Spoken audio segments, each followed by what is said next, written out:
Calling all you ambitious, overachieving, bossy, I can do it all. Don't bother me, I got this. Type A women, this podcast series, Healing the Hustle, is for you.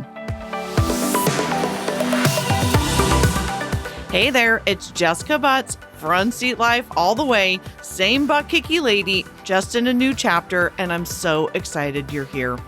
We're going to take a journey of healing the hustle as we are more than a year into a global pandemic, and let's be honest, we have all changed. It is time to acknowledge that, accept it, and start a new era of being our best selves without killing ourselves by getting off of the hamster wheel. We can still be our same awesome, ambitious, kick-ass selves while not buying into the BS of the hustle. I have found a new way, and I can't wait to share it with you. So let's start healing the hustle.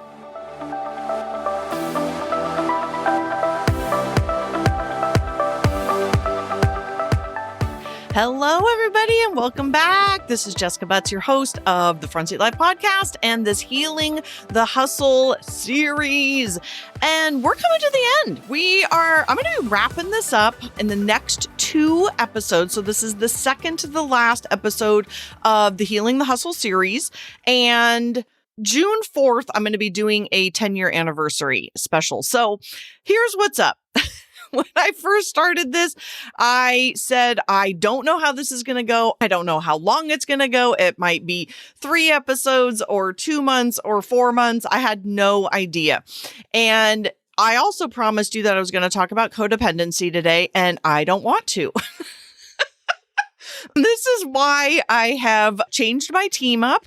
This is why I am continuing to be unapologetically who I am, why I'm continuing to change my business and do it the way I want to do it, because I have learned in my 47 years and my 10 years in business that I got to do it the way I want to do it. I am not a pre-planner. I am a spontaneous person. I want to talk about what's up in the moment, and today's episode is the same. So for those of you who are dying for me to talk about codependency, I'm sorry, but I just don't feel like it. It was so funny this morning. I mean, obviously this was on my to-do list today, and I just kept saying, I was like, I just don't wanna. And as you know, intuitives, we don't like to be told what to do, even by ourselves. So that is actually really funny to think about that. I, as an intuitive, if you're an intuitive, we do not like to be told what to do. We actually don't like following recipes. We don't like 9-to-5 jobs for that reason. We just don't like to be told what to do. And what I just realized in saying this is we don't even like ourselves to tell us what to do. Like, I don't even like my own limitations. So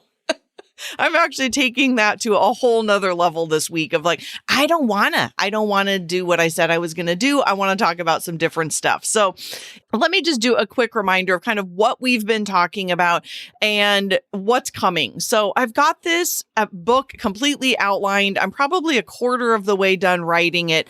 And there's so much juicy stuff in there. And again, when I first started this, I thought, I don't know how to translate kind of all of that content into this podcast. So as I'm writing it throughout this summer, I'm going to take a break from the podcast again. So this is why I'm doing series, and I have learned that this is what works best for me.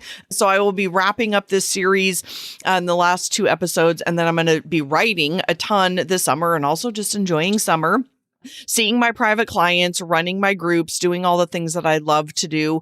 And then I will be back with a new series. I've been talking about this series for a long time, and then Healing the Hustle kind of overrode that. So I will be back in August or September at the latest, to talk about the Front Seat 16. Which is having guests of each type on and really diving back into personality type in a way that you can hear it from other people. So I think I'm going to bring some couples on and bring on one of the 16 different types and be really educating you on what type looks like. Because I have been reminded over the last, month or so, specifically yesterday, I kind of graduated a couple from couples counseling, and then also had this really amazing conversation with Microsoft. I've spoke there at least 5 different times to them, and this group keeps bringing me back. And I'm so honored. I'm so honored. But the couple ended yesterday, and they were saying the same thing as Microsoft, is that we've got so much out of this. We're in such a different place. Thank you so much. And one of the biggest things that we're taking away is our ability to understand ourselves and understand each other through type, through, a lot of other things I talk to people about. And it was just so refreshing and reassuring that this work is still that wonderful and amazing. And then to have this conversation with Microsoft and have them have me back again and basically say, we just want you to be like our, once a year kind of come in and speak to us, because we never get tired of hearing about it. We need refreshers. We need it to be reminded. So I'm honored on both ends. And this is my calling and what I'm excited to be doing with you ongoing. So let's talk a little bit more about healing the hustle and what we've been doing and who this is for. So this Healing the Hustle series is absolutely for the J personality types. So it's all, definitely the intuitives, because we're always thinking forward. But as I've also been reminded that SJs are probably more hustly and more bossing and more controlling actually than intuitives are, because they're the police. So if we're talking about the archetypes of the Js, they're NJs and SJs, and NJs are the entrepreneurs. So always looking forward, always hustling, always thinking about what's next. How can I better myself? How can I do bigger, better, what's next, ongoing, all the things that we're constantly thinking about, what books and podcasts, and oh my God, I've got this idea, and our marriage could be better if we did this, all the things we're looking to do to improve ourselves, others, and the world. And SJs are the police. They are the ultimate controlling. It's my way or the highway. This is the way I think. You need to change diapers this way. This is how you load the dishwasher. It's very, very hard for them to relax. It's very hard for them to snuggle in bed for a long period of time. There's just not a lot of being able to chill and relax. I hear about this from a lot of couples that one of the partners, wants their partner, their SJ, typically partner, to just be able to lay in bed for hours and hours on a Sunday and just snuggle with them. And SJs have such a hard time with that. That's part of this hustle, is they can't, or they choose not to because they don't know a different way yet, which is what I want to teach people, is that there's always this mindset of I got to get up and do the laundry. I got to do this. I got to check in with it, right? There's always this external stuff of I got to do. And we Js, so let me run through the 8 types. So of the 16, half are Js. ENFJ, me, ESFJ, INFJ, ISFJ, ENTJ, ESTJ, INTJ, and ISTJ. If you are any of those 8, this is for you. And I've realized through just some self-reflection over the last month or so that all of the courses and groups and books and things that I have written have been for a subset of personality types. So my LU course and both of my books actually are very geared towards intuitive types, which are also half of the population. Well, that's not true. 25% of the population, but half of the types. My first book is really just more about understanding it and being unapologetically who you are. It is more of a life-focused book, and really just talking about type in general, that there are no right or wrong types. It's just truly about being unapologetically who we are and then loving each other for who each other is. This is one of the biggest things I do in couples relationships is you're just not going to change that person. Stop trying. This is who they innately are. You've got to just accept them for who they are, because that's what we want, right? We want to be accepted for who we are. And then I've also created Don't Do Stuff You Suck At, which is obviously a book and a brilliant freaking course that I'm so freaking proud of.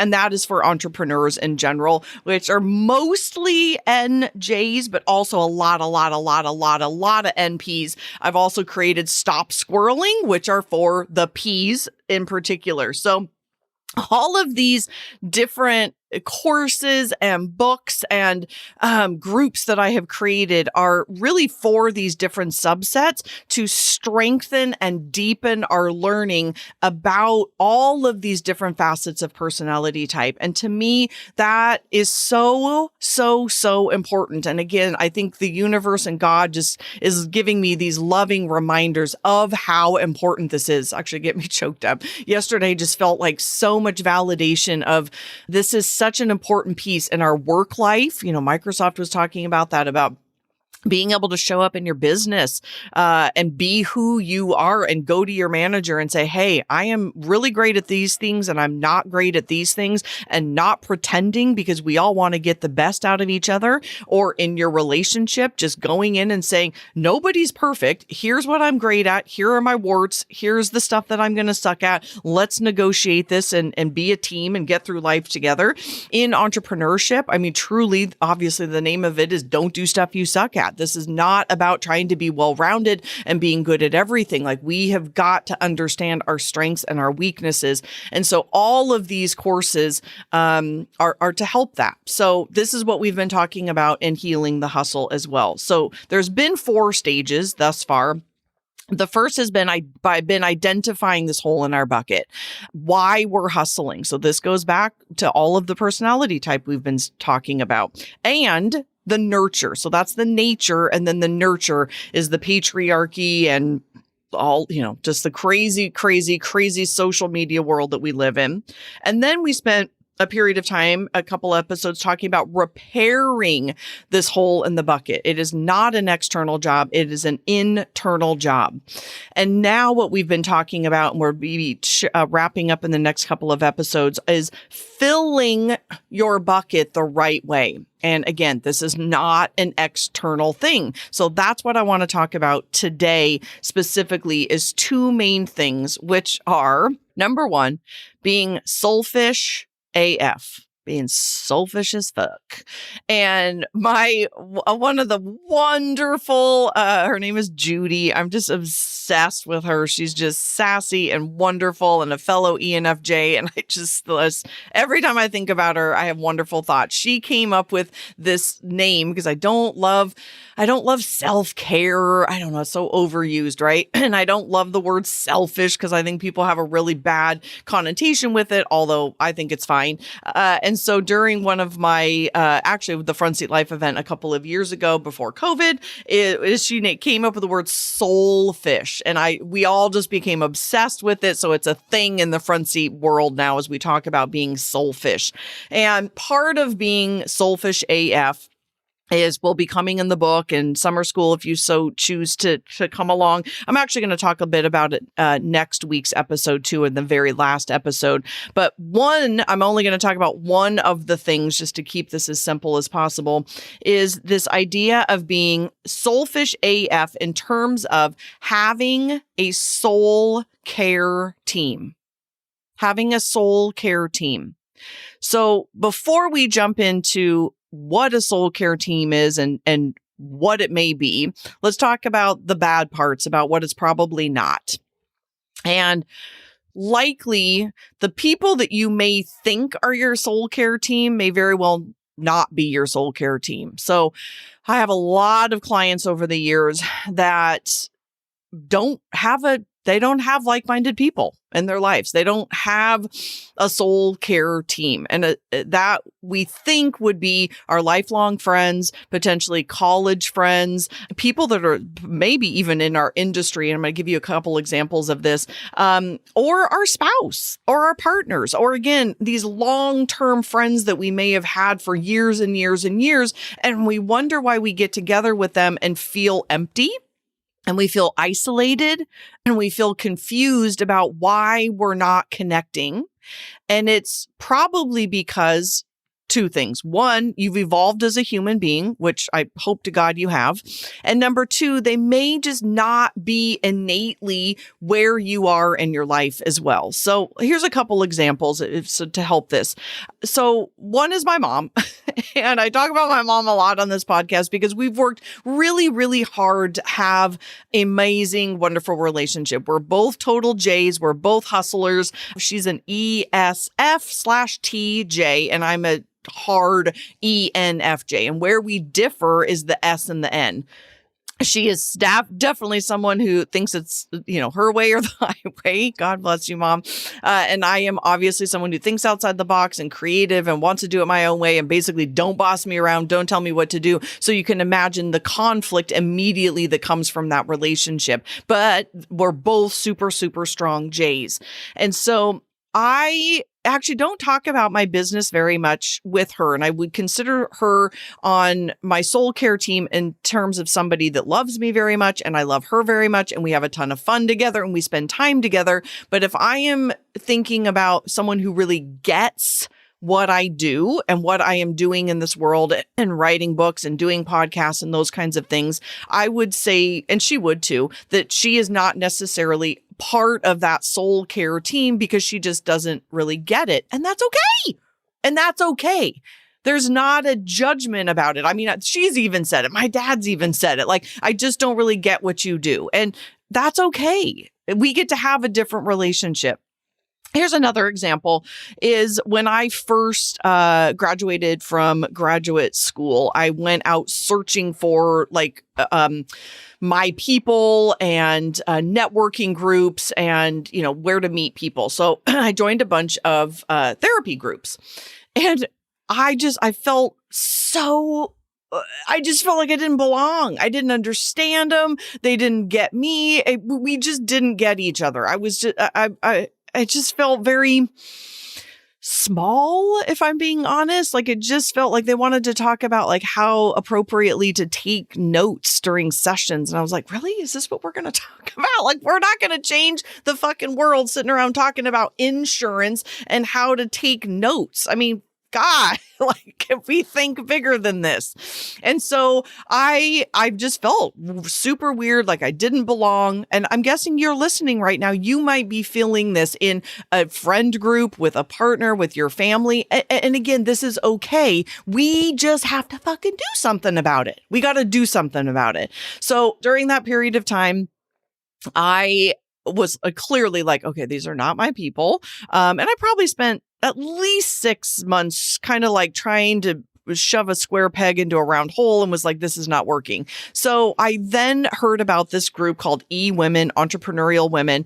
And I thought, okay, maybe these are my people. I'm going to go check it out. Immediately, I felt at home.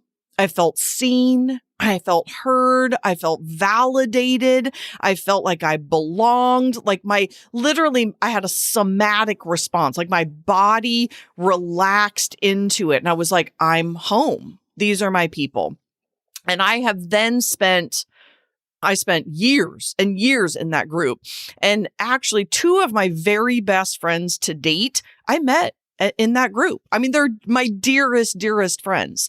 And we were together just last week. And I had a moment where I was like, wow, these people are from that soul care team.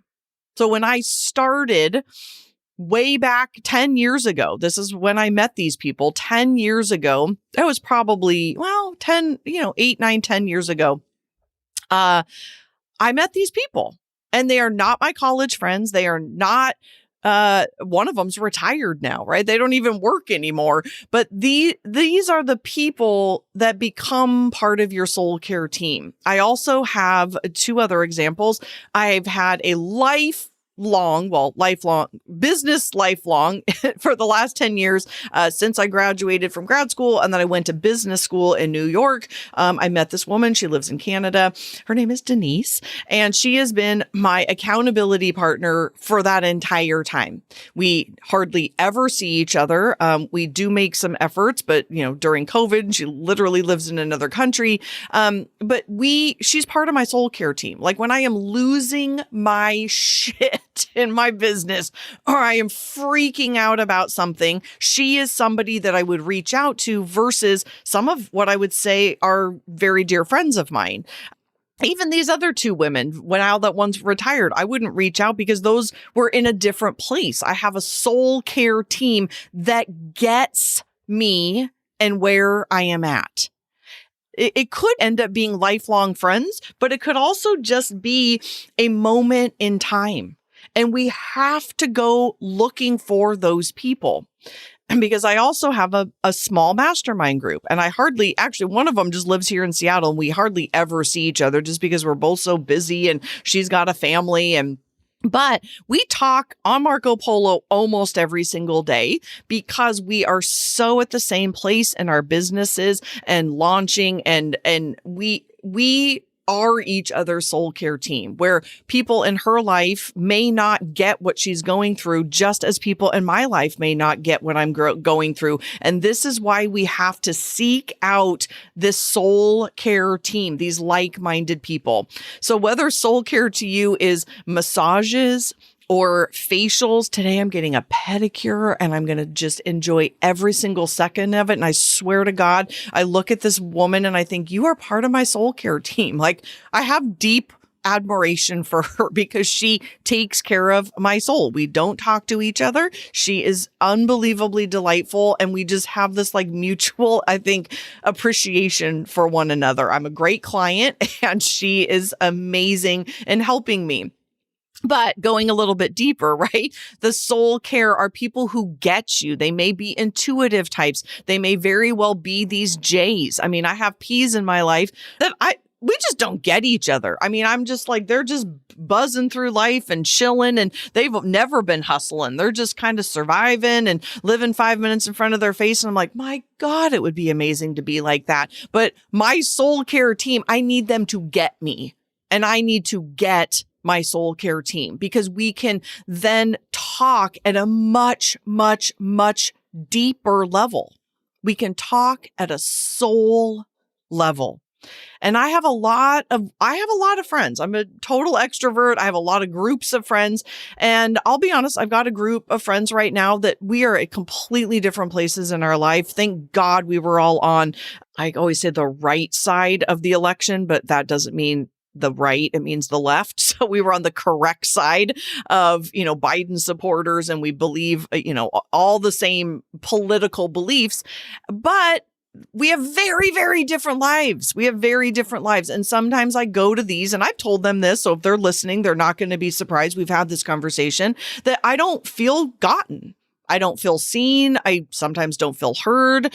And I'll be honest, sometimes I leave those feeling a little lonely because I have experienced a feeling of sadness, of being with people I love very much, that will be lifelong friends. I do believe that, but we're just not at a place right now where we have a lot in common, where I can go to this, that my mastermind group that I never see, and be seen and heard and gotten. In fact, I just sent a message to one of the women in my mastermind, and just said, thank you. I was like, this Marco Polo is only to say thank you for seeing me and letting me cry and letting me bitch and letting me be a mess, and for you to be authentic and for me to be authentic, and just be able to share like real stuff, because we are at such different phases of our lives.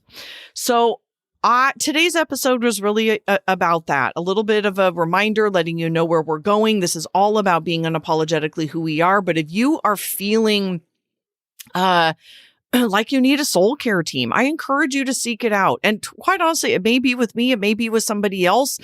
You may need two different things. I don't know. You may need a therapist and a coach, or an entrepreneur group, or, healing the hustle, or the front seat life, whatever it is. I just want you to feel heard, seen, loved, and validated in your life. And I know part of healing the hustle is absolutely having people who get us, because otherwise we have these feelings of depression and anxiety and shame and isolation, I would say, is a huge one of people just don't get us. My very, very dear, wonderful, longtime friend, and even worked for me for a while, Stacey Sorgen, she started this amazing podcast called The Anxious Entrepreneur, and talk about being like heard, seen, and validated. And she is just being super transparent about her experiences as an entrepreneur that suffers from anxiety. And she's super obviously honest about it. That's the name of it. And I just applaud her so much because her honesty allows people that are also feeling similar things to be able to come in. I would consider her podcast a soul care part of your soul care team. I pray and hope that this podcast is part of your soul care team. I pray and hope that, Healing the Hustle Summer School may be part of that for you if that's what it feels like, or getting into the Front Seat Life group, whatever it is for you, but finding people that truly, truly get you, because there is no better feeling and no better way to heal the hustle than to absolutely be unapologetically who we are. It's making me tear up. There is no better feeling than being able to show up, be unapologetically who we are, and have people get us. So I'm now crying, which means I'm going to start sniffling a bunch. So I think this is where I will end today's episode.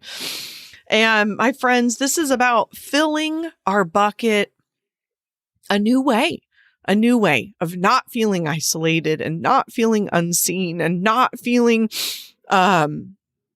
just not gotten. That is so much part of the hustle. And I mean, there's a lot we've been talking about and identifying it and repairing it and feeling it. And next week, we will be wrapping up this series. Summer school closes today. So this episode is going live on Friday. It is done today. If you're being called, if you've been questioning it, I pray that you will follow your intuition and come find your people, because it may not just be 8 weeks for you. It may end up completely changing your life, and you'll find friends that will forever, ever be part of your life, as I did so many years ago. All right, loves. Happy Friday. I will see you next week.